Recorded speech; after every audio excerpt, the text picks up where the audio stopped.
BTV देख रहे सारे ही दर्शकों ਨੂੰ ਮੇਰੇ ਵੱਲੋਂ ਯਾਨੀ ਕਿ ਸ਼ਵੀ ਸਿੰਘ ਵੱਲੋਂ ਪਿਆਰ ਭਰੀ ਸਤਿ ਸ਼੍ਰੀ ਅਕਾਲ, ਨਮਸਕਾਰ, ਆਦਾਬ। ਬੀ ਸਪੈਸ਼ਲ ਦੇ ਸਪੈਸ਼ਲ ਸੈਗਮੈਂਟ ਦੇ ਵਿੱਚ ਤੁਹਾਡੇ ਸਾਰਿਆਂ ਦਾ ਬਹੁਤ-ਬਹੁਤ ਸਵਾਗਤ ਹੈ, ਜਿੱਥੇ ਅੱਜ ਇੱਕ ਬਹੁਤ ਹੀ ਖਾਸ ਸ਼ਖਸੀਅਤ ਮੇਰੇ ਨਾਲ ਪਹੁੰਚੇ ਹੋਏ ਨੇ ਸਟੂਡੀਓ ਦੇ ਵਿੱਚ ਔਰ ਪਹਿਲੀ ਵਾਰ BTV ਦੇ ਸਟੂਡੀਓ 'ਚ ਪਹੁੰਚੇ ਨੇ ਜੀ। ਇਹਨਾਂ ਦੇ ਬਾਰੇ ਅਸੀਂ ਇਹ ਕਵਾਂਗੇ। ਸਭ ਤੋਂ ਪਹਿਲਾਂ ਇਹ ਤਾਂ honourable member of parliament Jasraj Singh Hallan Sahib ਨੇ, ਜੋ ਕਿ ਕੈਲਗਰੀ ਫੋਰੈਸਟ ਲੌਨ ਇਹਨਾਂ ਦਾ ਹਲਕਾ ਹੈ ਜੀ। Vice chair standing committee on finance, conservative party के फाइनेंस क्रिटिक भी ने और अपनी नॉलेज के हिसाब के नाल या मैं कहां कि अपने कई इन्होंने जिहड़े पहला काम किए ने और बहुत सोशल वर्क तो बाद बहुत सारे कामों तो बाद इलैक्शन जित के जदों अपनी सीट ते पहुंचे तो जिहड़े काम लगातार ये करते रहे ने जी। और एक ਅੱਜ ਬਣ ਕੇ ਆਏ ਨੇ ਓਪੋਜੀਸ਼ਨ ਦੀ ਆਵਾਜ਼ ਵੀ ਔਰ ਇਹਨਾਂ ਦੀ ਨੌਲੇਜ ਦੇ ਨਾਲ ਇਹਨਾਂ ਤੋਂ ਬਹੁਤ ਸਾਰੇ ਸਵਾਲ ਵੀ ਆਪਾਂ ਪੁੱਛਾਂਗੇ। ਸਭ ਤੋਂ ਪਹਿਲਾਂ ਉਹਦਾ ਵੈਲਕਮ ਕਰਦੇ ਹਾਂ ਭਾਜੀ, ਬਹੁਤ ਵੈਲਕਮ ਹੈ ਜੀ। ਭਾਜੀ ਪਿਆਰ ਭਰੀ ਸਤਿ ਸ੍ਰੀ ਅਕਾਲ, ਸਾਰੇ ਦਰਸ਼ਕਾਂ ਨੂੰ ਮੇਰੇ ਵੱਲੋਂ ਪਿਆਰ ਭਰੀ ਸਤਿ ਸ੍ਰੀ ਅਕਾਲ। ਤੇ ਲਾਈਕ ਯੂ ਸੈਡ ਵੀ ਆ ਮੇਰੀ ਮੈਂ ਪਹਿਲੀ ਵਾਰ ਆਇਆ ਤੁਹਾਡੇ ਸ਼ੋਅ ਤੇ, ਸੋ ਮੈਂ ਜ਼ਰੂਰ ਮੈਂ ਇਹ ਵਧਾਈਆਂ ਜ਼ਰੂਰ ਦੇਣਾ ਚਾਹੁੰਦਾ ਤੁਹਾਨੂੰ। ਥੈਂਕ ਯੂ ਭਾਜੀ and wishing you more and more success. Thank you so much ਭਾਜੀ। ਇੱਕ ਹੋਰ ਚੀਜ਼ ਮੈਂ ਐਡ ਆਨ ਕਰ ਦੇਣਾ ਚਾਹੁੰਦਾ ਕਿ ਸਭ ਤੋਂ ਪਹਿਲੀ ਹੱਲਾਸ਼ੇਰੀ ਦੇਣ ਵਾਲੇ ਵੀ ਭਾਜੀ ਸੀਗੇ so thank you so much ਭਾਜੀ ਇੱਥੇ ਆਉਣ ਲਈ। ਬਹੁਤ ਸਾਰੀਆਂ ਗੱਲਾਂ ਨੇ ਭਾਜੀ, ਹੈ ਨਾ। ਜਦੋਂ ਅਸੀਂ ਸਪੈਸ਼ਲੀ ਆ ਜਿਹੜਾ ਸੈਗਮੈਂਟ ਹੈ ਇਹਨੂੰ ਵੀ ਸਪੈਸ਼ਲ ਦਾ ਸਿੱਧੀ ਗੱਲ ਕਹਿੰਦੇ ਆ, ਸਟ੍ਰੇਟ ਟਾਕ, ਹੈ ਨਾ। ਇਹਦੇ ਵਿੱਚ ਸਾਨੂੰ ਜਿਹੜੇ ਸਾਡੇ ਵਿਊਅਰਸ ਨੇ ਔਰ ਲਿਸਨਰਸ ਨੇ ਉਹ ਵੀ ਸਾਨੂੰ ਸਵਾਲ ਪੁੱਛਦੇ ਨੇ ਜੀ। ਸੋ ਉਹਨਾਂ ਨੇ ਕਿਹਾ ਕਿ ਸਾਨੂੰ ਪਤਾ ਲੱਗੇ ਕਿ ਜੋ ਲਿਬਰਲ ਸਰਕਾਰ ਕਰ ਰਹੀ ਹੈ ਨਾ, ਤੇ ਉਹਨਾਂ ਦੀ ਆਵਾਜ਼ ਤਾਂ ਲੋਕਾਂ ਤੱਕ ਬਹੁਤ ਜ਼ਿਆਦਾ ਪਹੁੰਚ ਰਹੀ ਹੈ। ਔਰ ਕੰਜ਼ਰਵੇਟਿਵ ਪਾਰਟੀ ਦੇ ਜਿਹੜੇ ਪਲਾਨਸ ਨੇ, ਜੋ ਕੁਝ ਲੈ ਕੇ ਹੁਣ ਭਾਵੇਂ ਅਸੀਂ ਪਿੱਛੇ ਜਿਹੜਾ ਫੈਡਰਲ ਸਰਕਾਰ ਨੇ ਫਾਲ ਇਕਨੋਮਿਕ ਸਟੇਟਮੈਂਟ ਪ੍ਰੈਜ਼ੈਂਟ ਕੀਤੀ ਹੈ, ਡਿਪਟੀ ਪ੍ਰਾਈਮ ਮਿਨਿਸਟਰ ਔਰ ਫਾਈਨੈਂਸ ਮਿਨਿਸਟਰ ਕ੍ਰਿਸਟੀਆ ਫਰੀਲੈਂਡ ਜੀ ਨੇ ਜੋ ਕਿਹਾ ਹਾਊਸਿੰਗ ਨੂੰ ਲੈ ਕੇ, ਹਾਊਸਿੰਗ ਸਪਲਾਈ ਨੂੰ ਲੈ ਕੇ, ਔਰ ਉਸ ਤੋਂ ਬਾਅਦ ਕਿ ਡੈਫੀਸਿਟ ਵੀ ਨਾਲ ਦੱਸਿਆ ਕਿ 40 ਬਿਲੀਅਨ ਤੱਕ ਦਾ ਜਿਹੜਾ ਡੈਫੀਸਿਟ ਵੀ ਹੋਊਗਾ। ਇਹਨੂੰ ਲੈ ਕੇ ਜਾਂ ਹੋਰ ਜਿਹੜੀ ਉਹਨਾਂ ਨੇ ਸਾਰੀ ਸਟੇਟਮੈਂਟ ਦਿੱਤੀ ਹੈ ਉਹਦੇ ਉੱਪਰ ਤੁਹਾਡਾ ਕੀ ਟੇਕ ਹੈ? ਦੇਖੋ ਜੀ, ਮੈਂ ਥੋੜ੍ਹਾ ਜਿਹਾ ਇਹ ਮੈਂ ਪ੍ਰੀਫੇਸ ਕਰਨਾ ਚਾਹੁੰਦਾ ਵੀ ਅਸੀਂ ਜੇ ਅੱਜ ਦੀ ਡੇਟ ਦੇ ਵਿੱਚ ਕੈਨੇਡਾ ਨੂੰ ਦੇਖੀਏ, ਜਿਹੜਾ ਇੱਕ ਕੈਨੇਡੀਅਨ ਡ੍ਰੀਮ ਸਾਰੇ ਇੱਥੇ ਲੈ ਕੇ ਆਏ ਸੀ, ਤੁਸੀਂ ਲੈ ਕੇ ਆਏ ਹੋ, ਅਸੀਂ ਲੈ ਕੇ ਆਏ ਸੀ ਐਜ਼ ਇਮੀਗ੍ਰੈਂਟਸ, ਜਾਂ ਜਿਹੜਾ ਵੀ ਬੰਦਾ ਇੱਥੇ ਆਇਆ, ਉਹ ਕੈਨੇਡੀਅਨ ਡ੍ਰੀਮ ਅੱਜ ਰਿਹਾ ਨਹੀਂ। ਅਸੀਂ ਦੇਖ ਰਹੇ ਹਾਂ ਵੀ ਇਨਫਲੇਸ਼ਨ 40-year ਹਾਈ ਇਨਫਲੇਸ਼ਨ ਚੱਲ ਰਿਹਾ, ਇੰਟਰਸਟ ਰੇਟਸ ਆਰ ਜਿੰਨਾ ਰੈਪਿਡ ਪੇਸ ਤੇ ਉਹਨਾਂ ਨੂੰ ਵਧਾਉਣੇ ਪਏ। That's the most rapid pace in Canadian history because ਜਿਹੜੀ ਲਿਬਰਲ NDP ਸਰਕਾਰ ਆ, ਇਹਨਾਂ ਨੇ ਜਿੰਨੇ ਪੈਸੇ ਖਰਚੇ ਆ ਪਿਛਲੇ 8 ਸਾਲ ਦੇ ਵਿੱਚ, ਜੇ ਅਸੀਂ ਪਿਛਲੇ ਸਾਰੇ ਗਵਰਨਮੈਂਟਸ ਦਾ ਕੰਬਾਈਨ ਕਰੀਏ from 1867 until 2015, ਜਿੰਨੇ 8 ਸਾਲ ਦੇ ਵਿੱਚ ਟਰੂਡੋ ਸਾਹਿਬ ਨੇ ਖਰਚੇ ਆ ਜਾਂ ਡੈਟ ਪਾਇਆ ਲੋਕਾਂ ਦੇ ਸਿਰ ਦੇ ਉੱਪਰ, ਉਹਨਾਂ ਪਹਿਲਾਂ ਨਹੀਂ ਸੀਗਾ ਕੰਬਾਈਨਡ।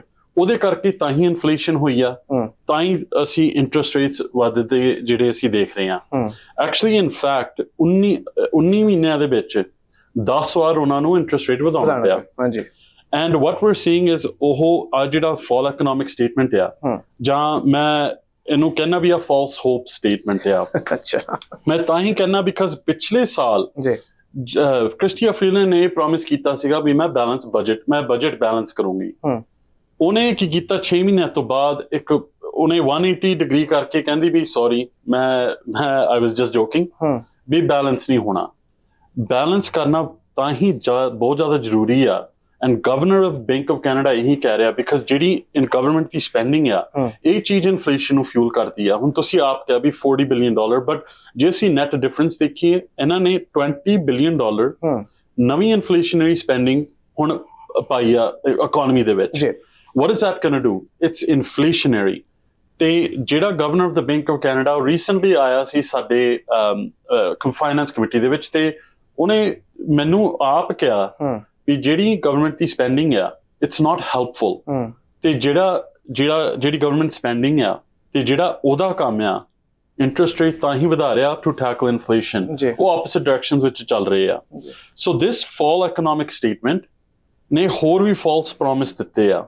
ਹੁਣ ਅਸੀਂ ਹਾਊਸਿੰਗ ਦੀ ਜੇ ਗੱਲ ਕਰੀਏ, ਜੇ ਇਹ ਲਿਬਰਲ NDP ਸਰਕਾਰ 8 ਸਾਲ ਦੀ, it's the most expensive government in Canadian history, ਪਰ ਉਹਦੇ ਆਊਟਕਮ ਤਾਂ ਹੋਣੇ ਚਾਹੀਦੇ ਸੀਗੇ। ਪਰ ਆਊਟਕਮ ਕੀ ਨਿਕਲੇ? Rents are doubled, mortgages have doubled, ਤੇ ਜਿਹੜੀ ਨੀਡਡ ਡਾਊਨ ਪੇਮੈਂਟ ਦੀ ਜਿਹੜੀ ਅਮਾਉਂਟ ਆ ਉਹ ਵੀ ਡਬਲ ਹੋ ਗਈ ਆ ਸਟ੍ਰੈਸ ਟੈਸਟ ਉਹ ਵੀ ਨਹੀਂ ਹੁੰਦਾ।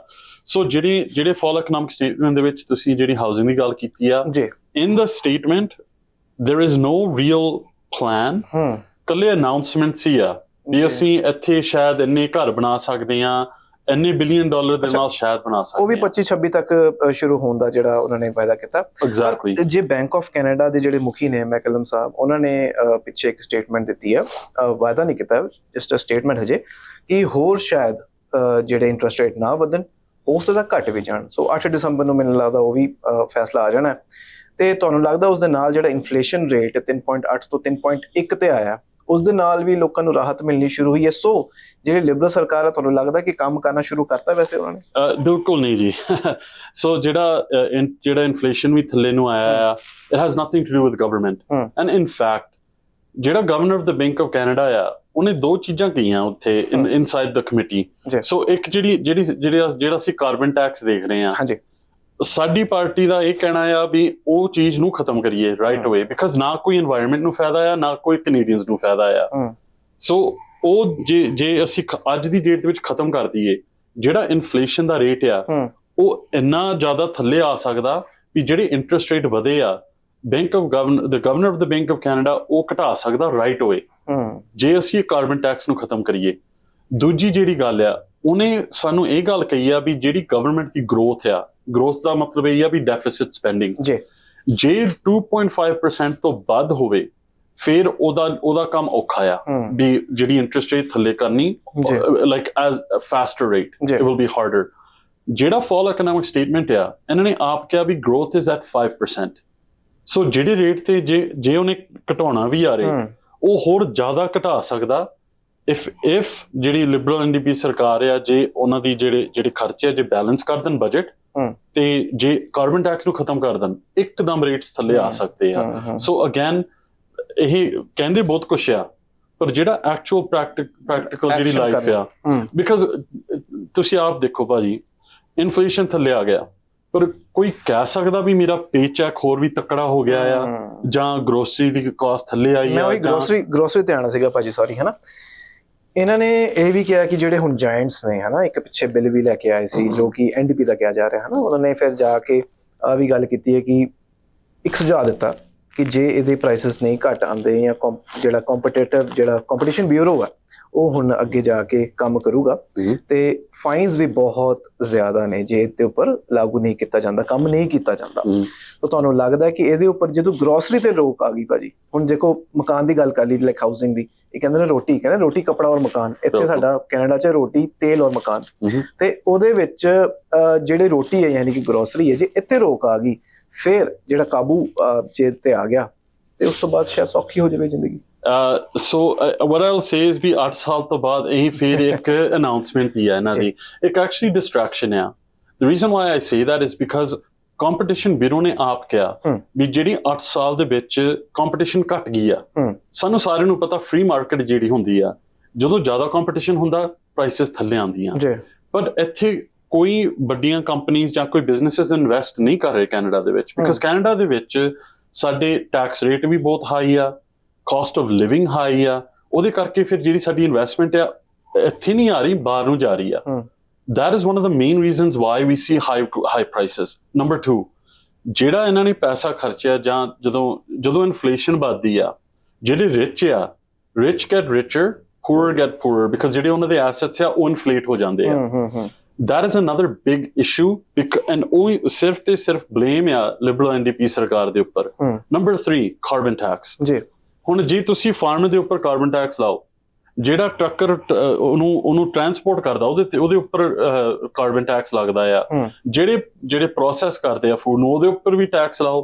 Of course end of day ਜਿਹੜਾ ਬੰਦਾ ਲੈ ਰਿਹਾ ਉਹਦੇ ਉੱਪਰ ਸਭ ਟੈਕਸ ਪੈਣਾ, end of day it goes there. ਤਾਂ ਹੀ ਅਸੀਂ ਕਹਿ ਰਹੇ ਹਾਂ ਵੀ ਉਹਨੂੰ ਖਤਮ ਕਰੀਏ, let's bring down the caste of everything right ਅਵੇ, ਨਾਲੇ ਕੰਪੀਟੀਸ਼ਨ ਨੂੰ ਵਧਾਈਏ। ਵਧਣਾ ਤਾਂ ਹੀ ਆ ਵੀ ਜੇ ਅਸੀਂ ਆਪਣੀ ਬੈਲੈਂਸ ਕਰੀਏ ਬਜਟ, ਤਾਂ ਹੀ ਟੈਕਸਿਸ ਥੱਲੇ ਨੂੰ ਆਉਣਗੇ। And on top of that ਜਿਹੜੀ ਕਾਸਟ ਆਫ ਲਿਵਿੰਗ ਆ, ਲੋਕੀ ਵੀ ਕਹਿਣਗੇ ਯਾਰ ਕੈਨੇਡਾ ਮੂਵ ਹੋਈਏ, ਉੱਥੇ ਘਰ ਵੀ ਮਿਲ ਸਕਦੇ ਆ, ਉੱਥੇ ਸਾਡਾ ਟੈਕਸ ਵੀ ਲੋ ਹੋਊਗਾ। ਪਰ ਅੱਜ ਦੀ ਡੇਟ ਦੇ ਵਿੱਚ ਉਹ ਚੀਜ਼ਾਂ ਨਹੀਂ ਹੋ ਰਹੀਆਂ, ਉਹਦੇ ਕਰਕੇ ਨਾ ਤਾਂ ਕੰਪੀਟੀਸ਼ਨ ਆ, ਐਂਡ ਅਗੇਨ ਆਹ ਇੱਕ ਬਲੇਮ ਟ੍ਰਾਂਸਫਰ ਕਰ ਰਹੇ ਆ ਆਫ ਆਫ ਦੈਮਸੈਲਵਸ, ਜਿਹੜਾ ਉਹਨਾਂ ਨੇ ਆਪ ਪ੍ਰੋਬਲਮ ਕ੍ਰੀਏਟ ਕੀਤੀ ਆ on to these corporate stores। ਜੀ ਹਲਨ ਸਾਹਿਬ, ਇੱਕ ਨਾ ਜਦੋਂ ਅਸੀਂ ਇਸ ਸਾਰੇ ਪਲਾਨਸ ਦੀ ਗੱਲ ਕਰਦੇ ਹਾਂ ਨਾ, ਤੇ ਇੱਕ ਪਲਾਨ ਹੋਰ ਵੀ ਹੈਗਾ ਸਰਕਾਰ ਦਾ ਕਿ ਜਿਹੜੀ ਇਮੀਗ੍ਰੇਸ਼ਨ ਹੈ ਉਹਨੂੰ ਵਧਾ ਕੇ ਹਰ ਸਾਲ ਕਹਿੰਦੇ ਨੇ 5 ਲੱਖ ਜਿਹੜਾ ਬੰਦਾ ਇਮੀਗ੍ਰੈਂਟ ਹੈ ਇੱਥੇ ਪਹੁੰਚੂਗਾ ਜੀ, ਹੈ ਨਾ। So it's very mix and match ਜੀ, ਜਿਹੜੀ ਇੱਕ ਜਿਹੜੀ ਪ੍ਰਤੀਕਿਰਿਆ ਜਿਹੜੀ ਲੋਕਾਂ ਦੀ ਆ ਰਹੀ ਹੈ, ਕਮੈਂਟਸ ਜਿਹੜੇ ਲੋਕਾਂ ਦੇ ਆ ਰਹੇ ਨੇ, ਕਿਉਂਕਿ ਇੱਥੇ ਇਸ ਟਾਈਮ ਲੋਕਾਂ ਨੂੰ ਜੌਬਸ ਨਹੀਂ ਮਿਲ ਰਹੀਆਂ। ਲੋਕਾਂ ਨੂੰ ਜਿਵੇਂ ਪਿੱਛੇ ਇੱਕ ਰਿਪੋਰਟ ਆਈ ਸੀ ਕਿ ਪੀਪਲ ਆਰ ਸਕਿਪਿੰਗ 1 ਮੀਲ, ਆਪਣਾ ਮੀਲ ਸਕਿਪ ਕਰ ਰਹੇ ਨੇ। ਤੇ ਅਸੀਂ ਰੀਸੈਂਟਲੀ ਇੱਕ ਹੋਰ ਰਿਪੋਰਟ ਦੇਖੀ ਹੈ ਕਿ ਲੋਕ ਜਿਹੜੇ ਨੇ ਅਗਲੀ ਜਨਰੇਸ਼ਨ ਲਈ ਵੀ, ਜਿਹੜੇ ਨਿਆਣੇ ਵੀ ਨੇ, ਉਹ ਕਹਿੰਦੇ ਨੇ ਕਿ ਉੱਤੇ ਵੀ ਰੋਕ ਲਾ ਰਹੇ ਨੇ ਕਿ 1 ਬਹੁਤ ਹੈ ਜੀ, 2 ਬਹੁਤ, ਅਸੀਂ ਹੋਰ ਅਫੋਰਡ ਹੀ ਨਹੀਂ ਕਰ ਸਕਦੇ। ਜੇ ਤੁਹਾਡੀ ਸਰਕਾਰ ਬਣਦੀ ਹੈ ਕੱਲ੍ਹ ਨੂੰ ਇਲੈਕਸ਼ਨ ਤੋਂ ਬਾਅਦ, ਤੁਹਾਨੂੰ ਕੀ ਲੱਗਦਾ ਕਿ ਸਾਰੀਆਂ ਜਿਹੜੀਆਂ ਚੀਜ਼ਾਂ ਨੇ ਇੱਥੇ ਕੈਪ ਜਾਂ ਇਹਦੇ ਤੇ ਕਿਵੇਂ ਕਾਬੂ ਕਰਨ ਦਾ ਜਿਹੜਾ ਪਲਾਨ ਹੈ ਉਹ ਕੀ? ਡੈਫੀਨਿਟਲੀ ਦੇਖੋ, ਸਾਨੂੰ ਇੱਕ ਚੀਜ਼ ਦਾ ਪਤਾ ਹੈ, ਇਹਨਾਂ ਨੇ ਇਮੀਗ੍ਰੇਸ਼ਨ ਟਾਰਗੇਟ ਟ੍ਰਿਪਲ ਕੀਤੇ ਆ। ਹਾਂਜੀ, ਬਟ ਵਨ ਥਿੰਗ ਇਜ਼ ਵੀ ਇਹ ਨਹੀਂ ਆਨਸਰ ਕਰ ਰਹੇ ਵੀ ਕਿਉਂ ਕੀਤੇ ਆ। ਮੈਂ ਇਹ ਬਿਲਕੁਲ ਨਹੀਂ ਕਹਿ ਰਿਹਾ ਵੀ ਅਸੀਂ ਨੰਬਰਸ ਤੇ ਬੈਂਸ ਕਰੀਏ, but at least there should be ਕੋਈ ਨਾ ਕੋਈ ਰੀਜ਼ਨ ਹੋਣਾ ਚਾਹੀਦਾ ਵੀ why they should be transparent with all of us ਵੀ ਉਹਨਾਂ ਨੇ ਕਿਉਂ ਵਧਾਏ ਆ। ਜੇ ਸਾਡੀ ਸਰਕਾਰ ਬਣਦੀ ਆ, ਦੇਖੋ ਤੁਸੀਂ ਇੱਕ ਬਹੁਤ ਉਹੀ ਅਸੀਂ ਫੇਰ ਵਾਪਸ ਆ ਗਏ ਉੱਥੇ ਕੈਨੇਡੀਅਨ ਡ੍ਰੀਮ। ਲੋਕੀ ਇੱਥੇ ਤਾਂ ਹੀ ਆ ਰਹੇ ਆ because they want a better future, safer future, they want to be able to send their kids to better schools. ਪਰ ਅੱਜ ਦੀ ਡੇਟ ਦੇ ਵਿੱਚ ਤੁਸੀਂ ਦੇਖਦੇ ਹੋ ਨਸ਼ੇ, chaos, crime, ਤੁਸੀਂ ਕਿਹਾ ਵੀ 1 in 5 are skipping meals। ਜੇ ਅਸੀਂ ਫੂਡ ਬੈਂਕਸ ਦੀ ਗੱਲ ਕਰੀਏ, 2 ਮਿਲੀਅਨ ਲੋਕੀ 1 ਮਹੀਨੇ ਦੇ ਵਿੱਚ ਫੂਡ ਬੈਂਕ ਨੂੰ ਜਾ ਰਹੇ ਆ। ਸਟੂਡੈਂਟ ਦਾ ਜਿਹੜਾ ਕਪੈਸਿਟੀ ਆ ਇਨ ਫੂਡ ਬੈਂਕਸ ਉਹ ਵੱਧ ਰਿਹਾ, ਬਹੁਤ ਵੱਧ ਗਿਆ ਜੀ। ਹਾਂਜੀ, ਤੇ ਇੱਕ ਨਵਾਂ ਫੀਨੋਮੀਨਨ ਸ਼ੁਰੂ ਹੋ ਗਿਆ ਭਾਜੀ, middle class 2 working people in one house, ਉਹ ਵੀ ਹੁਣ ਫੂਡ ਬੈਂਕਸ ਤੇ ਜਾਣ ਲੱਗ ਗਏ ਆ because they can't afford anything. ਜਿਹੜੀ ਕਾਸਟ ਆਫ ਲਿਵਿੰਗ ਆ, it all ties back to the same thing, ਜਿਹੜੀ ਇਨਫਲੇਸ਼ਨ ਆ, ਜਿਹੜੀ ਗਵਰਨਮੈਂਟ ਡੈਫਿਸਿਟਸ ਨੇ ਕ੍ਰੀਏਟ ਕੀਤੀ ਆ, ਜਾਂ ਟੈਕਸਿਸ ਵਧੇ ਆ, ਕਾਰਬਨ ਟੈਕਸ ਇਹਨਾਂ ਨੇ ਵਧਾਇਆ। We need to tackle those things. ਇਹ ਵੀ ਹੁਣ ਸੁਣਨ ਨੂੰ ਮਿਲ ਰਿਹਾ ਵੀ ਜਿਹੜੇ ਸਟੂਡੈਂਟ ਆ ਉਹ ਬ੍ਰਿਜਾਂ ਦੇ ਥੱਲੇ ਸੋ ਰਹੇ ਨੇ। ਸੋ ਵੀ ਹੈਵ ਟੂ ਰਿਵਰਸ। ਜੋ ਵੀ ਟਰੂਡੋ ਸਾਹਿਬ ਤੇ ਜਗਮੀਤ ਸਿੰਘ ਨੇ ਜੋ ਵੀ ਰਲ ਮਿਲ ਕੇ ਕਰ ਰਹੇ ਆ, ਉਹਦਾ ਬਿਲਕੁਲ ਆਪੋਜ਼ਿਟ ਸਾਨੂੰ ਚੱਲਣਾ ਚਾਹੀਦਾ in order to help people ਜਿਹੜੇ ਇੱਥੇ ਆ ਰਹੇ ਨੇ। ਕੰਜ਼ਰਵੇਟਿਵ ਸਰਕਾਰ ਪਹਿਲਾਂ ਵੀ ਇਦਾਂ ਹੁੰਦਾ ਸੀਗਾ, ਜਿਹੜੀ ਫੈਡਰਲ ਸਰਕਾਰ ਆ ਉਹ ਪ੍ਰੋਵਿੰਸਿਸ ਨਾਲ ਗੱਲ ਨਹੀਂ ਕਰ ਰਹੀ ਅੱਜ ਦੀ ਡੇਟ 'ਚ। ਵੀ ਨੀਡ ਟੂ ਹੈਵ ਜਿਹੜੀ ਆਹ ਕਮਿਊਨੀਕੇਸ਼ਨ ਹੈ ਬਹੁਤ ਇੰਪੋਰਟੈਂਟ ਹੈ। ਪ੍ਰੋਵਿੰਸਿਸ ਨੂੰ ਪਤਾ ਇਕਨੋਮਿਕਲੀ ਸਾਨੂੰ ਕਿੱਦਾਂ ਦੀ ਇਮੀਗ੍ਰੇਸ਼ਨ ਚਾਹੀਦੀ ਆ। ਲੇਬਰ ਸ਼ੋਰਟੇਜ ਤਾਂ ਹੀ ਸਾਡਾ ਫਿਕਸ ਹੋਊਗਾ ਜੇ ਪਤਾ ਲੱਗੇ we need proper economic immigration alongside with family reunification. But ਅੱਜ ਅਸੀਂ ਦੇਖ ਰਹੇ ਹਾਂ 2 ਮਿਲੀਅਨ ਤੋਂ ਉੱਪਰ ਇਹਨਾਂ ਦਾ ਬੈਕਲੌਗ ਚੱਲ ਰਿਹਾ। ਲਾਈਕ ਲੋਕੀ ਸਫਰ ਵੀ ਬਹੁਤ ਕਰ ਰਹੇ ਆ, ਇਹ ਵੀ ਸਾਨੂੰ ਦੇਖਣਾ ਚਾਹੀਦਾ। ਮੈਂ ਆਪ ਸਾਡੇ ਆਫਿਸਿਸ ਦੇ ਵਿੱਚ 90% ਜਿਹੜਾ ਕੇਸ ਵਰਕ ਆ ਮੋਸਟਲੀ ਉਹ ਹੁੰਦਾ ਇਮੀਗ੍ਰੇਸ਼ਨ ਤੇ। ਜੀ, ਮੈਂ ਉਹੀ ਤੁਹਾਨੂੰ ਪੁੱਛਣਾ ਸੀ, ਇਨਕੁਆਇਰੀ ਤੁਹਾਨੂੰ ਬਹੁਤ ਆਉਂਦੀ ਹੋਣੀ ਜੀ। ਅਸੀਂ ਪੇਨ ਦੇਖਦੇ ਆ ਐਵਰੀ ਡੇ, ਜਿਹੜੇ ਲੋਕੀ ਦੁਖੀ ਨੇ ਵੀ ਇੱਕ ਤਾਂ ਆਪਣੀ ਫੈਮਿਲੀ ਨਾਲ ਨਹੀਂ ਜੁੜ ਸਕਦੇ, ਜਿਹੜੇ ਬਿਜ਼ਨਸ ਓਨਰ ਆ ਨਾ ਉਹਨਾਂ ਨੂੰ ਸਟਾਫ ਨਹੀਂ ਮਿਲ ਰਿਹਾ ਜਾਂ ਲੇਬਰ ਨਹੀਂ ਮਿਲ ਰਹੀ। ਸਾਡਾ ਇੱਕ ਪਲਾਨ ਆ, ਜੇ ਸਾਡੀ ਸਰਕਾਰ ਬਣਦੀ ਆ ਪੀਅਰ ਪੋਲੀਅਪ ਦੇ ਥੱਲੇ, ਅਸੀਂ ਇੱਕ ਨਵਾਂ ਨੈਸ਼ਨਲ ਬਲੂ ਸੀਲ ਪ੍ਰੋਗਰਾਮ ਲਾ ਕੇ ਆਵਾਂਗੇ। ਉਹਦੇ ਵਿੱਚ ਜਿਹੜੇ ਡਾਕਟਰਸ, ਨਰਸਿਸ, ਇੰਜੀਨੀਅਰਸ, ਜਿਹੜੇ ਹਾਈ ਸਕਿੱਲ ਟ੍ਰੇਡ ਆ, ਜੇ 60 ਡੇਜ਼ ਦੇ ਵਿੱਚ ਤੁਸੀਂ ਆਪਣਾ ਟ੍ਰੇਡ ਜੇ ਸਕਿੱਲ ਤੁਸੀਂ ਪ੍ਰੂਵ ਕਰ ਸਕਦੇ ਹੋ, ਉਹੀ ਤੁਸੀਂ ਫੀਲਡ ਦੇ ਵਿੱਚ ਕੰਮ ਕਰ ਸਕਦੇ ਹੋ ਵਿਦਿਨ 60 ਡੇਜ਼। ਡਾਕਟਰ, ਨਰਸਿਸ ਇੱਥੇ ਕੈਨੇਡਾ ਦੇ ਵਿੱਚ ਥਾਊਜ਼ੈਂਡਸ ਦੇ ਵਿੱਚ ਆ। ਅਸੀਂ ਦੇਖ ਰਹੇ ਹਾਂ ਹੈਲਥ ਕੇਅਰ ਦਾ ਕਿੰਨਾ ਪ੍ਰੈਸ਼ਰ ਪਿਆ on top of health care. That's because ਸਾਡੇ ਕੋਲ ਨਰਸਿਸ ਐਂਡ ਡਾਕਟਰਸ ਹੈ ਨਹੀਂ ਗੇ ਇਨਫ। ਇਹ ਪ੍ਰੋਗਰਾਮ ਹੈਗੇ ਨੇ ਬਟ ਉਹ ਕੁਆਲੀਫਾਈ ਨਹੀਂ ਕਰ ਰਹੇ। ਦਿਸ ਪ੍ਰੋਗਰਾਮ ਵੁੱਡ ਇਮੀਡੀਏਟਲੀ ਉਹਨਾਂ ਨੂੰ ਕੁਆਲੀਫਾਈ ਕਰ ਦੂਗਾ। ਐਂਡ ਦੈਟ ਮੀਨਸ ਵੀ ਨਰਸਿਸ ਦੀ, ਡਾਕਟਰਸ ਦੀ ਘਾਟ ਨਹੀਂ ਰਹਿਣੀ ਫਿਰ। then we will have proper numbers inside of the hospitals। ਫਿਰ ਉਹਦੇ ਨਾਲ ਜਿਹੜੀ ਬਰਨਆਊਟ ਹੋ ਰਹੀ ਆ ਨਰਸਿਸ ਐਂਡ ਡਾਕਟਰਸ ਦੀ, ਉਹ ਘਟ ਜੂਗੀ। that's our plan। ਮੈਨੂੰ ਲੱਗਦਾ ਹੈ ਕਿ ਇਹ ਜਿਹੜੇ ਇਮੀਗ੍ਰੇਸ਼ਨ ਵਾਲਾ ਜਿਹੜਾ ਇੱਕ ਸਵਾਲ ਹੈ, ਬਹੁਤ ਲੋਕ ਜਿਹੜੇ ਨੇ ਪੁੱਛ ਰਹੇ ਨੇ, ਕਿਉਂਕਿ ਦੇਖੋ ਕਈ ਵਾਰ ਨਾ ਜਦੋਂ ਅਸੀਂ ਇਹਦੇ ਬਾਰੇ ਖੁੱਲ ਕੇ ਗੱਲ ਕਰਦੇ ਹਾਂ ਤੇ ਲੋਕ ਜ਼ਿਆਦਾਤਰ ਕਹਿੰਦੇ ਨੇ ਜਿਹੜੇ ਇੱਥੇ ਪਹੁੰਚ ਗਏ ਨੇ ਉਹ ਤੁਸੀਂ ਡਿਸਕਰੇਜ ਕਰ ਰਹੇ ਹੋ ਕਿ ਦੂਜੇ ਲੋਕ ਇੱਥੇ ਨਾ ਆਉਣ। ਪਰ ਜਦੋਂ ਦੂਜੇ ਲੋਕ ਇੱਥੇ ਪਹੁੰਚਦੇ ਨੇ ਅੱਖਾਂ ਖੁੱਲ ਜਾਂਦੀਆਂ, ਕਹਿੰਦੇ ਇਹ ਕੈਨੇਡਾ, ਕਿਹੜੇ ਕੈਨੇਡਾ ਪਹੁੰਚ ਗਏ। ਸੋ ਕਿਉਂਕਿ ਨੌਕਰੀਆਂ ਨਹੀਂ ਹੈਗੀਆਂ, ਰੈਂਟ ਇੱਥੇ ਅਜੇ ਅਸੀਂ ਸਿਰਫ ਕੈਲਗਰੀ ਸ਼ਹਿਰ ਦੀ ਗੱਲ ਕਰੀਏ ਤੇ 3 ਗੁਣਾ ਵੱਧ ਗਿਆ ਭਾਜੀ। ਤੇ ਕੈਲਗਰੀ ਵਾਸ ਕੰਸੀਡਰਡ, ਮੈਂ ਵਾਸ ਤਾਂ ਕਹਿ ਰਿਹਾ ਕਿਉਂਕਿ ਹੁਣ ਬਹੁਤ ਜ਼ਿਆਦਾ ਡਿਮਾਂਡ ਦੇ ਵਿੱਚ ਹੈ, ਤੇ ਹੁਣ 3 ਗੁਣਾ ਜਿਹੜਾ ਰੈਂਟ ਪੇ ਕਰਨਾ। ਔਰ ਇੱਥੇ ਜਿਹੜੇ ਸਟੂਡੈਂਟਸ ਵੀ ਆ ਰਹੇ ਨੇ ਇੰਟਰਨੈਸ਼ਨਲ ਛੱਡ ਕੇ, ਜਿਹੜੇ ਡੋਮੈਸਟਿਕ ਵੀ ਨੇ, ਜਿਹੜੇ ਇੱਥੇ ਪੜ੍ਹਨ ਆਉਂਦੇ ਨੇ UFC, ਉਹਨਾਂ ਨੂੰ ਵੀ ਹੁਣ ਅਫੋਰਡੇਬਿਲਿਟੀ ਦਾ ਜਿਹੜਾ ਸਾਹਮਣਾ ਕਰਨਾ ਪੈ ਰਿਹਾ। ਸੋ ਇਹਦੇ ਲਈ ਜਿਹੜੇ ਤੁਸੀਂ ਪਲਾਨਸ ਕਹਿ ਰਹੇ ਹੋ, ਇਹ ਬਿਲਕੁਲ ਕ੍ਰਿਸਟਲ ਕਲੀਅਰ ਦੇ ਤਰੀਕੇ ਨਾਲ ਤੁਸੀਂ ਸਮਝਾ ਰਹੇ ਹੋ ਕਿ ਇਹਦੇ ਉੱਪਰ ਕੰਮ ਕੀਤਾ ਜਾਵੇਗਾ। ਬਿਲਕੁਲ। And what I'll add to that is ਇੱਕ ਚੀਜ਼ ਮੈਂ ਜਿਹੜੀ ਤੁਸੀਂ ਟੱਚ ਕੀਤਾ ਆ ਹਾਊਸਿੰਗ ਦੇ ਉੱਪਰ। ਹਾਂਜੀ, ਕੰਜ਼ਰਵੇਟਿਵ ਦਾ ਪਲਾਨ ਇਹੀ ਹੋਊਗਾ। ਅਸੀਂ ਐਕਚੁਅਲੀ ਆਲਰੇਡੀ ਪਲਾਨ ਅਸੀਂ ਪੇਸ਼ ਕਰ ਚੁੱਕੇ ਹਾਂ ਪਾਰਲੀਮੈਂਟ ਦੇ ਵਿੱਚ। ਸਾਡੇ ਲੀਡਰ ਨੇ ਨਵਾਂ ਪਲਾਨ ਪੇਸ਼ ਕੀਤਾ, ਬਿਲਡ ਮੋਰ ਹੋਮਸ ਨਾਟ ਮੋਰ ਬਿਊਰੋਕ੍ਰੇਸੀ। ਫਾਲ ਇਕਨੋਮਿਕ ਸਟੇਟਮੈਂਟ ਦੇ ਵਿੱਚ ਦੇਖੋ, ਜਿਹੜਾ ਸਭ ਤੋਂ ਵੱਡੀ ਜਿਹੜੀ ਚੀਜ਼ ਮੈਨੂੰ ਦਿਸ ਰਹੀ ਸੀ ਉਹਦੇ ਵਿੱਚ, ਉਹਨਾਂ ਨੇ ਹਾਊਸਿੰਗ ਦੇ ਲਈ ਕੱਲਾ ਹਾਊਸਿੰਗ ਡਿਪਾਰਟਮੈਂਟ ਦਾ ਨਾਮ ਚੇਂਜ ਕੀਤਾ, ਹੋਰ ਕੁਛ ਨਹੀਂ ਕੀਤਾ। ਪੁਰਾਣੀਆਂ ਅਨਾਉਂਸਮੈਂਟਾਂ ਰੀ-ਅਨਾਉਂਸ ਕੀਤੀਆਂ, ਜਾਂ ਜਿਹੜੇ ਪੈਸੇ ਉੱਥੇ ਪਏ ਸੀਗੇ ਕਹਿੰਦੇ ਆ ਵੀ ਅਸੀਂ ਲਾਵਾਂਗੇ, ਪਰ ਉਹਦਾ ਕੁਛ ਪਤਾ ਨਹੀਂ ਉਹ ਕਰਨਗੇ ਕਿ ਨਹੀਂ। ਸਾਡਾ ਕੰਜ਼ਰਵੇਟਿਵ ਪਲਾਨ ਇਹੀ ਆ ਵੀ ਜਿਹੜੇ ਮਿਊਨਿਸਪੈਲਿਟੀਜ਼ ਆ ਉਹਨਾਂ ਨੂੰ ਇਨਸੈਂਟੀਵਾਈਜ਼ ਕਰਨਾ ਚਾਹੀਦਾ। 15% ਉਹਨਾਂ ਨੂੰ ਆਪਣੇ ਜਿਹੜੇ ਪਰਮਿਟ ਆ ਉਹ ਵਧਾਉਣੇ ਚਾਹੀਦੇ ਆ। ਜਿਹੜੇ ਮਿਊਨਿਸਪੈਲਿਟੀਜ਼ ਕਰਨਗੇ, ਫੈਡਰਲ ਗਵਰਨਮੈਂਟ ਅੰਡਰ ਪੀਅਰ ਪੋਲੀਐਵ ਉਹਨਾਂ ਨੂੰ ਬੋਨਸ ਦਊਗਾ ਇਨਫਰਾਸਟ੍ਰਕਚਰ ਲਈ। ਜਿਹੜੇ ਨਹੀਂ ਮੀਟ ਕਰਨਗੇ ਉਹਨਾਂ ਦੇ ਪੈਸੇ ਅਸੀਂ ਰੋਕਾਂਗੇ ਜਿੰਨਾ ਚਿਰ ਉਹ ਬਿਲਡ ਨਹੀਂ ਕਰਦੇ। ਦਿਸ ਵੀ ਹੈਵ ਟੂ ਇਨਸੈਂਟੀਵਾਈਜ਼। ਜਿਹੜਾ GST ਰਿਮੂਵ ਕਰਨਾ ਬਿਲਡਸ ਦੇ ਉੱਪਰ, ਉਹ ਵੀ ਸਾਡਾ ਪਲਾਨ ਸੀਗਾ, ਉਹਨਾਂ ਨੇ ਉਹ ਲੈ ਲਿਆ, but that's okay if it's helping out, fine. ਦੂਜੀ ਗੱਲ, ਜਿਹੜਾ ਫੈਡਰਲ ਗਵਰਨਮੈਂਟ ਦੇ ਥੱਲੇ ਥਾਊਜ਼ੈਂਡਸ ਦੇ ਵਿੱਚ free land and free buildings ਪਈਆਂ, ਉੱਦਾਂ ਹੀ ਪਈਆਂ। ਅਸੀਂ ਕਹਿੰਦੇ ਆ ਵੀ ਅਸੀਂ ਉਹਨਾਂ ਨੂੰ ਵੇਚ ਕੇ ਉਹਨਾਂ ਨੂੰ ਕਨਵਰਟ ਕਰੀਏ ਇਨਟੂ ਯੂਨਿਟਸ। ਓਵਰਨਾਈਟ ਫਿਰ we can start getting more supply, because supply ਦੀ ਘਾਟ ਆ, ਤਾਂ ਹੀ ਰੈਂਟਸ ਵਧੇ ਆ। ਐਂਡ ਬਿਕਾਜ਼ ਜਿਹੜਾ ਆਲਰੇਡੀ ਮੈਂ ਕਹਿ ਚੁੱਕਾ, ਜਿਹੜੀ ਰੇਟ ਆਫ ਇੰਟਰਸਟ ਆ ਉਹ ਗਵਰਨਮੈਂਟ ਸਪੈਂਡਿੰਗ ਕਰਕੇ ਆ, ਉਹਨੂੰ ਵੀ ਟੈਕਲ ਕਰਨਾ ਜ਼ਰੂਰੀ ਆ। ਸੋ ਜਿਹੜੇ ਮੋਰਗੇजेस ਤੇ ਰੈਂਟ ਆ ਉਹ ਥੱਲੇ ਆ ਸਕਦੇ ਆ। ਲਿਬਰਲ ਸਰਕਾਰ ਕਹਿ ਰਹੀ ਕਿ ਉਹ ਵੀ ਹੁਣ ਹਾਊਸਿੰਗ ਲਈ ਹਾਊਸਿੰਗ ਸਪਲਾਈ ਜਿਹੜੀ ਉਹ ਵਧਾ ਰਹੇ ਨੇ, ਤੇ ਉਹਦੇ ਕਰਕੇ ਜਿਹੜਾ ਹੈ ਰੈਂਟ ਥੱਲੇ ਆਉਣ ਦੀ ਪੂਰੀ ਉਮੀਦ ਹੈ ਬਿਲਡਰਸ ਦੇ ਨਾਲ ਜਿਹੜਾ ਉਹਨਾਂ ਨੇ ਕੀਤਾ ਜੀ। ਉਹ ਦੇਖੋ 8 ਸਾਲ ਤੋਂ ਬਾਅਦ ਜੇ ਇਹਨਾਂ ਨੇ ਫੋਟੋ ਆਪਸ ਕਰਨੀਆਂ ਬਿਲਡਿੰਗਾਂ ਦੇ ਸਾਹਮਣੇ, ਜਿਹੜੀ ਆਲਰੇਡੀ ਉਹ ਅਨਾਉਂਸ ਕਰ ਚੁੱਕੇ ਨੇ, I don't see that as a plan. ਮੈਂ ਇੱਕ ਹੋਰ ਐਗਜ਼ਾਮਪਲ ਤੁਹਾਨੂੰ ਦੇ ਦਿੰਦਾ ਵੀ ਜਿਹੜਾ ਇੱਕ ਇਹਨਾਂ ਨੇ ਨੈਸ਼ਨਲ ਹਾਊਸਿੰਗ ਪ੍ਰੋਗਰਾਮ ਇੱਕ ਨਵਾਂ ਸ਼ੁਰੂ ਕੀਤਾ ਸੀ 2017 ਦੇ ਵਿੱਚ, ਉਹਦੇ ਵਿੱਚ ਹਜੇ ਤੱਕ ਇੱਕ ਵੀ ਨਹੀਂ ਘਰ ਕੰਪਲੀਟ ਹੋਇਆ। ਸੋ ਜੇ ਅਸੀਂ ਰੈਕੋਰਡ ਦੇਖੀਏ 8 ਸਾਲ ਦੇ ਵਿੱਚ, ਜੇ ਹੁਣ all of a sudden serious ਹੋ ਗਿਆ ਹਾਊਸਿੰਗ ਦੇ ਉੱਪਰ, ਆਈ ਡੋਂਟ ਥਿੰਕ ਸੋ। ਫਿਰ ਵੀ ਦੇਖੋ, ਮੈਂ ਬਿਲਡਰਸ ਨਾਲ ਵੀ ਗੱਲ ਕਰ ਰਿਹਾ, ਮੈਂ ਆਪ ਖੁਦ ਅਸੀਂ ਬਿਲਡਿੰਗ ਦੇ ਵਿੱਚ ਸੀਗੇ ਪਹਿਲਾਂ। ਇੱਕ ਹੋਰ ਜਿਹੜਾ ਇੰਟਰਸਟ ਰੇਟ ਜਿਹੜੇ ਵਧੇ ਆ, ਉਹ ਵੀ ਇੱਕ ਰੋਕ ਆ, ਬਿਕਾਜ਼ ਜਿਹੜੇ ਬਿਲਡਰਸ ਆ ਉਹ ਕਹਿੰਦੇ ਆ ਵੀ ਇੰਟਰਸਟ ਰੇਟ ਇੰਨਾ ਜ਼ਿਆਦਾ ਵੱਧ ਗਿਆ ਆ, ਜਦੋਂ ਹੁਣ ਉਹ ਬਣਾਉਂਦੇ ਵੀ ਨੇ it's hard for them to get started, right? Because ਉਹ interest rate ਵੀ ਰੋਕ ਰਿਹਾ ਉਹਨਾਂ ਨੂੰ। That's why it's very important we budget balance ਕਰੀਏ, inflation ਤੇ interest rate ਥੱਲੇ ਆ ਸਕਦੇ ਆ। ਤੇ ਇੱਕ ਹੋਰ ਬਹੁਤ ਵੱਡਾ ਰਿਸਕ ਆ ਹੁਣ ਕੈਨੇਡਾ ਦੇ ਵਿੱਚ, IMF ਕਹਿ ਰਿਹਾ ਵੀ Canada's most at risk in G7 for mortgage default crisis। ਉਹ ਤਾਂ ਹੀ ਆ because of ਜਿਹੜਾ interest rate ਜਿਹੜਾ ਇੰਨਾ ਜ਼ਿਆਦਾ ਵਧਿਆ 19 ਮਹੀਨਿਆਂ ਦੇ ਵਿੱਚ।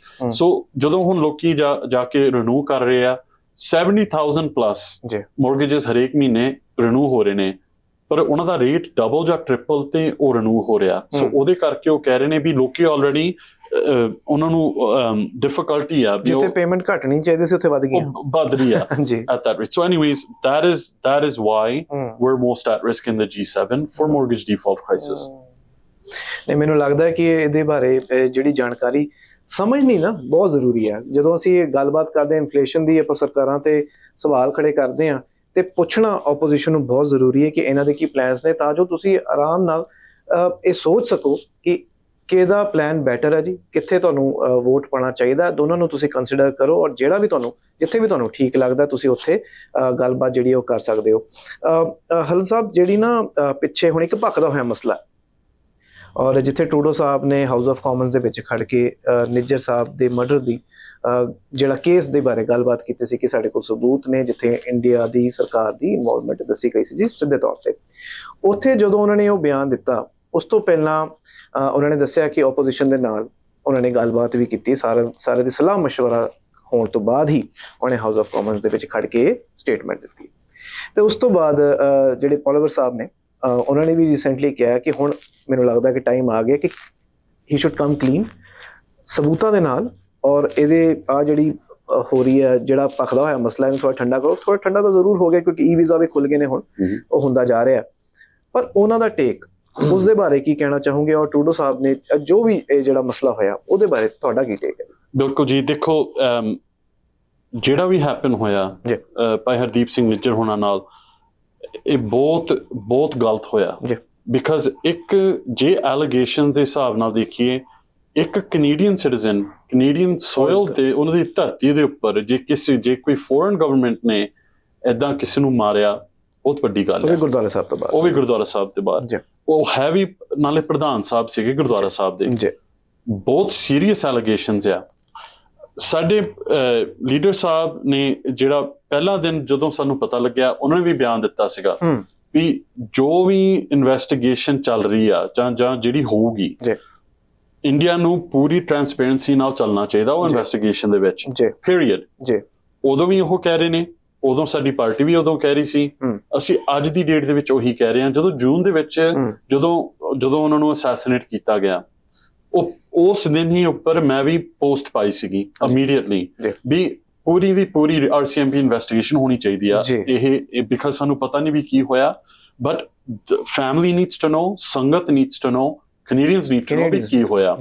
ਸੋ ਮੈਂ ਤੇ ਸਾਡੇ ਡੈਪੂਟੀ ਲੀਡਰ ਸਾਹਿਬ ਤੇ ਮੁੱਪਲ ਸਾਹਿਬ ਐਡਮਿੰਟਨ ਤੋਂ, ਉਹਨਾਂ ਨੇ ਵੀ, ਅਸੀਂ ਦੋਨਾਂ ਨੇ ਖੜ ਕੇ ਸਟੇਟਮੈਂਟ ਵੀ ਦਿੱਤੀ ਸੀ, ਸੇਮ ਸਟੇਟਮੈਂਟ, ਜੋ ਹੋਇਆ ਗਲਤ ਹੋਇਆ। ਐਂਡ ਜਿਹੜੀ ਇੰਡੀਆ ਆ, ਉਹਨਾਂ ਨੂੰ ਟਰਾਂਸਪੇਰੈਂਸੀ ਨਾਲ ਇਨਵੈਸਟੀਗੇਸ਼ਨ ਦੇ ਵਿੱਚ ਆਪਣਾ ਜੋ ਵੀ ਹੈਗਾ ਸਮਰਥਨ ਕਰਨਾ ਚਾਹੀਦਾ। ਅਸੀਂ ਹਜੇ ਵੀ ਉੱਥੇ ਹੀ ਖੜੇ ਹਾਂ। ਜਿਹੜੀ ਜਸਟਿਸ ਨਹੀਂ ਹੋ ਰਹੀ, ਦੈਟਸ ਜਿਹੜੀ ਫੈਮਿਲੀ ਆ ਉਹਦੇ ਤੇ ਨੈਗੇਟਿਵ ਪ੍ਰਭਾਵ ਪੈਂਦਾ। ਬਿਕਾਜ਼ ਲਾਈਕ ਦੇ ਡਿਜ਼ਰਵ ਜਿਹੜੀ ਇਨਵੈਸਟੀਗੇਸ਼ਨ ਚੱਲ ਰਹੀ ਆ, ਵੀ ਜੋ ਵੀ ਹੋ ਰਿਹਾ ਜਾਂ ਕੋਈ ਵੀ ਜਿਹੜੀ ਕੋਈ ਚੀਜ਼ ਉਹਦੇ ਵਿੱਚ ਰਿਵੀਲ ਹੁੰਦੀ ਆ, ਉਹਨਾਂ ਨੂੰ ਦੱਸਣਾ ਬਹੁਤ ਜ਼ਰੂਰੀ ਆ। ਕੈਨੇਡੀਅਨਸ ਨੂੰ ਵੀ ਪਤਾ ਹੋਣਾ ਚਾਹੀਦਾ ਵੀ ਕੀ ਚੱਲ ਰਿਹਾ।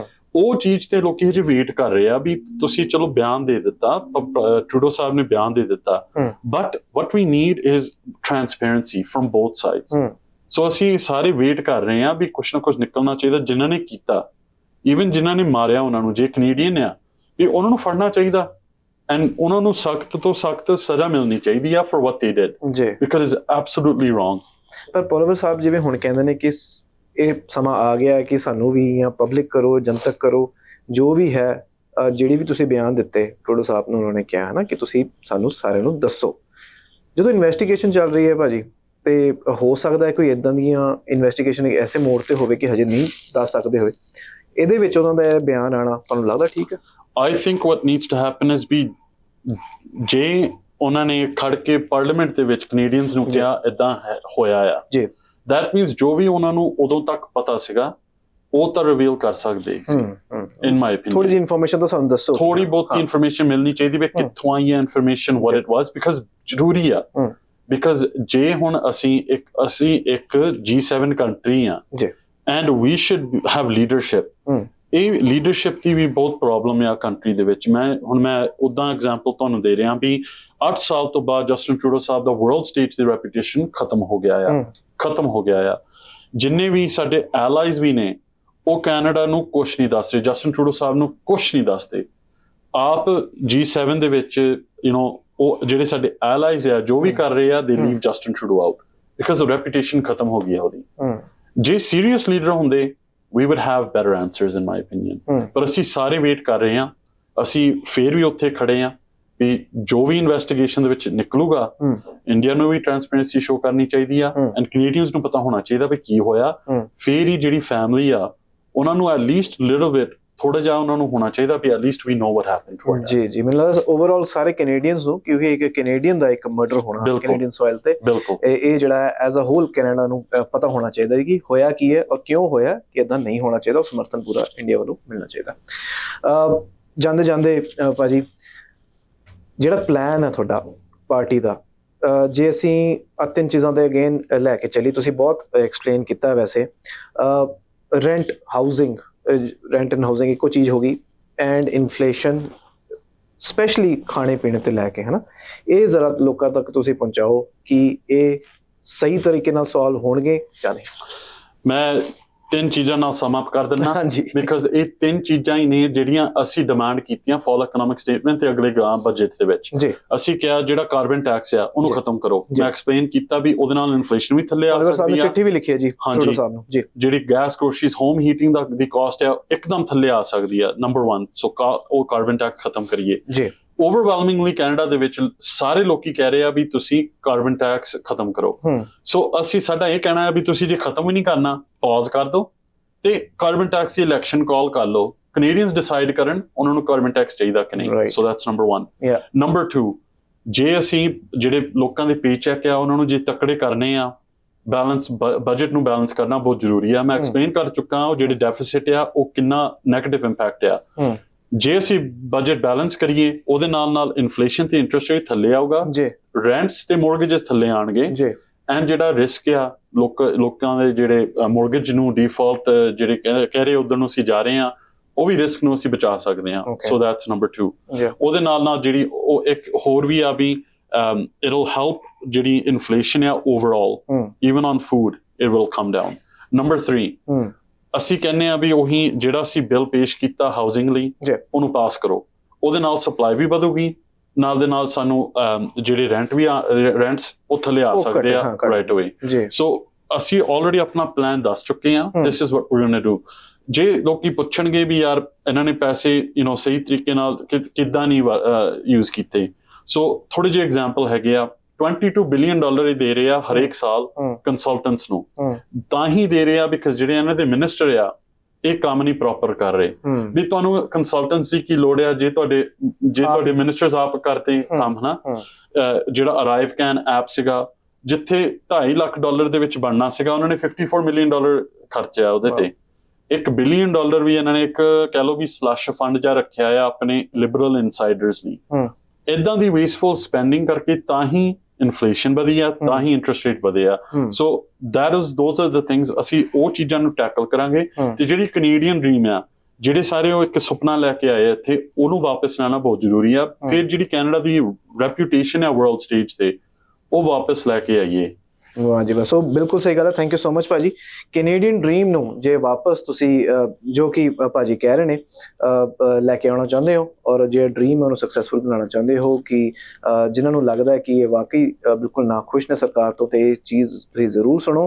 ਅਗੇਨ ਅਸੀਂ ਉਹੀ ਕਹਿੰਦੇ ਹਾਂ ਅਸੀਂ ਕਿਸੇ ਵੀ ਪਾਰਟੀ ਦਾ ਜਾਂ ਕਿਸੇ ਵੀ ਉਸਦਾ ਸਿੱਧੇ ਤੌਰ ਤੇ ਸਮਰਥਨ ਜਿਹੜਾ ਹੈ ਨਹੀਂ ਕਰਦੇ ਪਰ ਤੁਹਾਡੇ ਸਾਹਮਣੇ ਪਲਾਨਸ ਲੈ ਕੇ ਆਉਣਾ ਔਰ ਜੋ ਕਿ ਬਹੁਤ ਕਲੀਅਰ ਨੇ ਕਿ ਕਿਵੇਂ ਜਿਹੜੇ ਚੇਂਜਸ ਆ ਸਕਦੇ ਨੇ ਕਿਵੇਂ ਜਿਹੜੇ ਇਨਫਲੇਸ਼ਨ ਰੇਟ ਆ ਉਹ ਥੱਲੇ ਆ ਸਕਦਾ ਕਿਵੇਂ ਹਾਊਸਿੰਗ ਜਿਹੜੀ ਹੈ ਅਫੋਰਡੇਬਲ ਦੁਬਾਰਾ ਹੋ ਸਕਦੀ ਹੈ। ਪਲਾਨਸ ਜ਼ਰੂਰ ਨੇ ਔਰ ਇਹਨੂੰ ਜ਼ਰੂਰ ਜੇ ਲਾਗੂ ਕੀਤਾ ਜਾਵੇਗਾ ਜੇ ਸਰਕਾਰ ਬਦਲਦੀ ਹੈ ਤਾਂ। Thank you so much MP ਹਲਨ ਸਾਹਿਬ। ਬਹੁਤ ਵਧੀਆ ਲੱਗਿਆ ਜੀ ਤੁਸੀਂ ਜਿਸ ਹਿਸਾਬ ਨਾਲ ਬਿਲਕੁਲ ਸਟ੍ਰੇਟ ਤਰੀਕੇ ਦੇ ਨਾਲ ਜਵਾਬ ਦਿੱਤੇ। ਥੈਂਕ ਯੂ ਸੋ ਮਚ ਭਾਜੀ। ਤੁਹਾਨੂੰ ਰੱਬ ਤੁਹਾਨੂੰ ਹੋਰ ਵੀ ਤਰੱਕੀਆਂ ਬਖਸ਼ਣ ਜੀ। ਥੈਂਕ ਯੂ ਸੋ ਮਚ ਭਾਜੀ। ਥੈਂਕ ਯੂ ਸੋ ਮਚ ਔਰ ਥੈਂਕ ਯੂ ਤੁਹਾਡੇ ਸਾਰਿਆਂ ਦਾ ਜਿਹੜੇ ਪ੍ਰੋਗਰਾਮ ਰਾਹੀਂ ਸਾਡੇ ਨਾਲ ਜੁੜੇ। ਤੁਹਾਡੇ ਮਨ ਦੇ ਵਿੱਚ ਕੋਈ ਵੀ ਸਵਾਲ ਹੈ ਜੇ ਤੁਸੀਂ ਟੀਵੀ ਤੇ ਦੇਖ ਰਹੇ ਹੋ ਪ੍ਰੋਗਰਾਮ ਤੇ ਸਾਡੇ WhatsApp ਨੰਬਰ ਤੇ ਸਾਨੂੰ ਤੁਸੀਂ ਕੋਈ ਵੀ ਸਵਾਲ ਪੁੱਛ ਸਕਦੇ ਹੋ। ਜੇ ਸੋਸ਼ਲ ਮੀਡੀਆ ਤੇ ਦੇਖ ਰਹੇ ਹੋ ਤੇ ਸਾਨੂੰ ਕਮੈਂਟ ਸੈਕਸ਼ਨ ਦੇ ਵਿੱਚ ਜ਼ਰੂਰ ਤੁਸੀਂ ਕਮੈਂਟ ਕਰਕੇ ਕੋਈ ਵੀ ਸਵਾਲ ਪੁੱਛੋ। MP ਹਲਨ ਸਾਹਿਬ ਦੇ ਆਫਿਸ ਦੇ ਵਿੱਚੋਂ ਵਿਦਿਨ 24 ਆਵਰਸ ਉਸ ਦਾ ਜਵਾਬ ਵੀ ਦਿੱਤਾ ਜਾਵੇਗਾ। ਅਗਲੇ ਐਪੀਸੋਡ ਦੇ ਵਿੱਚ ਕਿਸੇ ਹੋਰ ਸ਼ਖਸੀਅਤ ਦੇ ਨਾਲ ਕਿਸੇ ਹੋਰ ਟੌਪਿਕ ਤੇ ਕਰਾਂਗੇ ਗੱਲਬਾਤ। ਤੁਸੀਂ ਸਾਰੇ ਦੇਖਦੇ ਰਹੋ ਜੀ BTV। Always B positive, B yourself.